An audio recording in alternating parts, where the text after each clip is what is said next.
La plus grande arnaque de l'Afrique, c'est l'école. On nous fait passer 20 ans de notre vie assis sur des bancs à nous apprendre que le soleil se lève à l'est et se couche à l'ouest. Mais en réalité, on nous façonne pour devenir des exécutants de ceux qui ne sont même pas sur notre continent. Et après toutes ces années, on sort avec un diplôme dans la main pour se poser une seule question.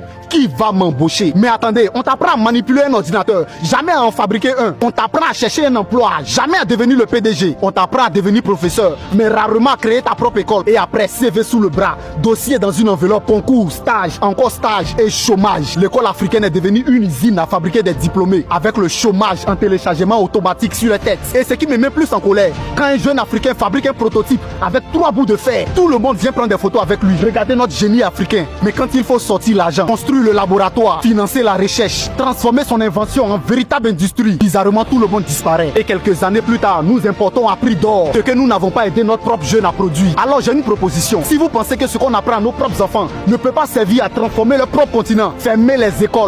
Oui, fermez-les parce qu'on est fatigué de passer 15 ans à étudier pour finir par marcher sous le soleil avec des dossiers sous le bras. Nous produisons du cacao, mais on continue d'importer des produits transformés. Nous avons des minéraux, du pétrole, des terres. Nous avons des millions de jeunes. Alors pourquoi sommes-nous toujours autant dépendants de ce que les autres fabriquent? Attention, je ne suis pas en train de dire que l'école ne sert à rien. Je dis qu'une école qui ne répond pas aux problèmes de son propre continent doit être repensée. Formez-nous à produire, à transformer, à inventer. Formez-nous à industrialiser. Et quand un jeune arrive avec un véritable projet, arrêtez de l'applaudir seulement. Financez-le, parce qu'un continent qui possède des matières premières, mais qui dépend constamment des autres pour le transformer, ne contrôle pas sa propre richesse. Jeunesse africaine, nous ne voulons plus seulement apprendre à utiliser ce que les autres fabriquent. Nous voulons apprendre à fabriquer ce que les autres viendront acheter chez nous. Partage cette vidéo jusqu'à ce que quelqu'un nous explique à quoi doit servir l'école africaine si elle ne sert pas à construire l'Afrique.